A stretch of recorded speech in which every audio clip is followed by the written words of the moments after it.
Hey guys, welcome back to my channel. And today's video is when you have a downward mental spiral. Please don't forget to subscribe and let's get going. The first sign was subtle, barely a ripple in the otherwise harmonious rhythm of your shared life. It started with shorter answers, a little more silence than usual during your evening cuddles on the couch. Bakugo, ever observant despite his outward grumbling, was the first to notice.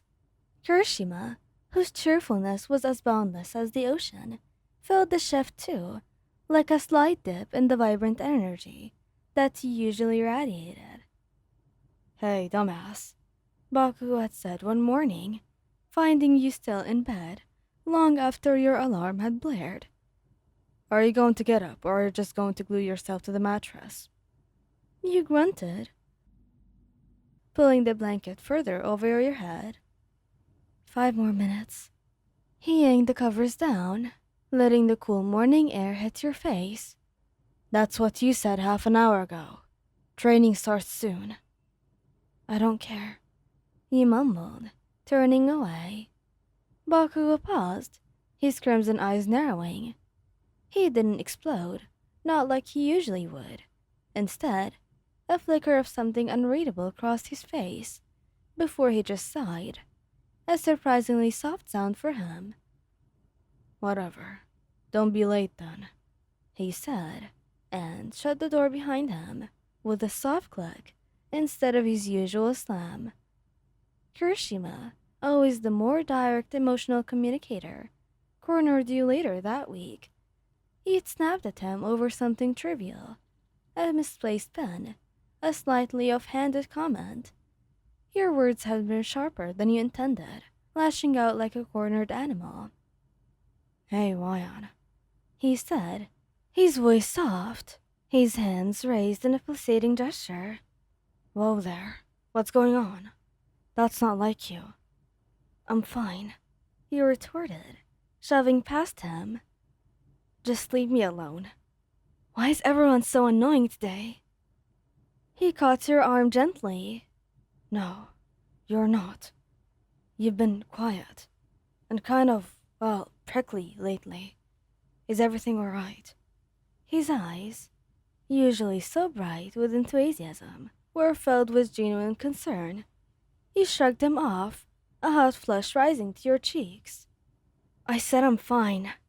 Why can't you just believe me? God, it's like you're trying to start a fight or something.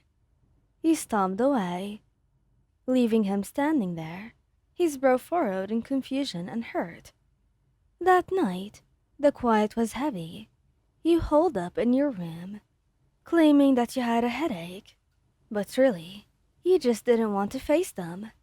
You knew you were being irrational, knew that you were pushing them away, but a crushing weight in your chest made it impossible to act otherwise. The idea of getting up and facing them, of engaging, of pretending to be okay, felt like climbing a mountain with lead weights tied to your ankles. A soft knock came at the door. Ryan, it's Ijiro. Can I come in? You didn't answer. You just squeezed your eyes shut, willing him to go away. The door creaked open anyway, revealing Kirishima's worried face. He had a tray in his hands, a bowl of your favorite soup, a glass of water, and a small, folded note. He placed it carefully on your nightstand. We just want to make sure that you're okay, he said, his voice hushed. Katsuki's worried too. He just expresses it differently. He sat on the edge of your bed, not too close, giving you space. You don't have to talk right now, but please eat something, and know that we're here, always. He gave you a soft, reassuring smile, a silent promise in his eyes, before leaving you to the quiet once more. He stared at the soup, a knot tightening in your stomach. The guilt was suffocating to you. You were hurting them, and you couldn't stop. It was a vicious cycle. The more you shut down, the more the negativity festered, making you lash out. which then made you feel worse, and so on. The next few days were a blur. You skipped classes, claiming a cold. You stopped joining them for meals, opting for instant noodles in your room. Your movements became sluggish, your eyes dull. The vibrant colors of the world seemed to drain into a muted gray. Bakugo, fed up with your evasions, finally burst into your room one evening. Without even knocking, he took one look at your unmade bed, the pile of clothes on the floor, and you, curled into a ball, staring blankly at the wall in front of you. "All right, that's it," he snarled, but his voice lacked its usual explosive edge. It was laced with a desperate kind of frustration. "What the hell's wrong with you, Ion? You've been acting like a freaking zombie for weeks. You snapped at Kirishima. You're ignoring me. And you're not eating. The heck do you want?" You flinched, pulling your knees closer to your chest. "Just leave me alone, Katsuki. I'm tired. I don't want to do anything. And I don't want to see either. Anyone, actually." Your voice was barely a whisper, raw and broken. He stared at you, his initial fury slowly bleeding away, replaced by a profound weariness. He sat down on the floor, leaning against the wall opposite your bed, his arms crossed, and his gaze softened, something that was almost gentle in his intense eyes. "We're not leaving you alone, Damas," he says. "That's not how this works. We're your boyfriends, remember? We're a team. You don't get to just disappear on us." Just then, Kirishima entered, having heard Baku's raised voice. "He's right, Wayan," Kirishima said, his voice warm and steady.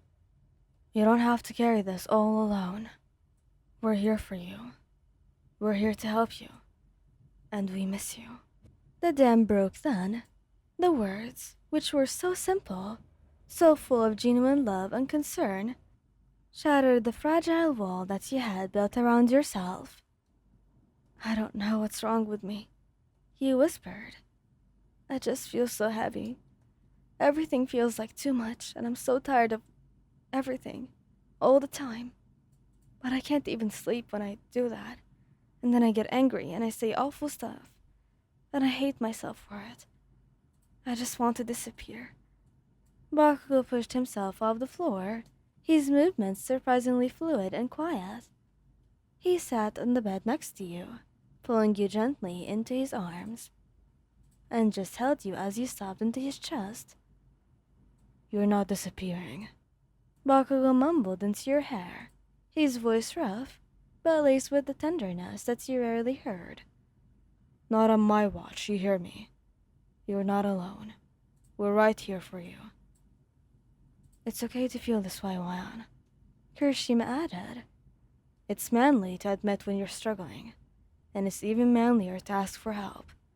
We're proud of you for telling us." And you clung to them then, letting their strings shore you up. It was terrifying, letting go, but also incredibly liberating. Their presence was a steadying force, pulling you back from the edge of a lonely abyss. And so, you snuggled deeper into Baku's embrace, a profound sense of peace settling over you. The spiral hadn't disappeared entirely. You knew it was a journey, and there would be good days and bad. But now, you had two unwavering anchors, two fierce, loving hearts that would always pull you back from the dark, no matter how deep you fell. And that, you realized, made all the difference. Thank you guys for listening. Hope you liked this video. Please don't forget to subscribe, and goodbye!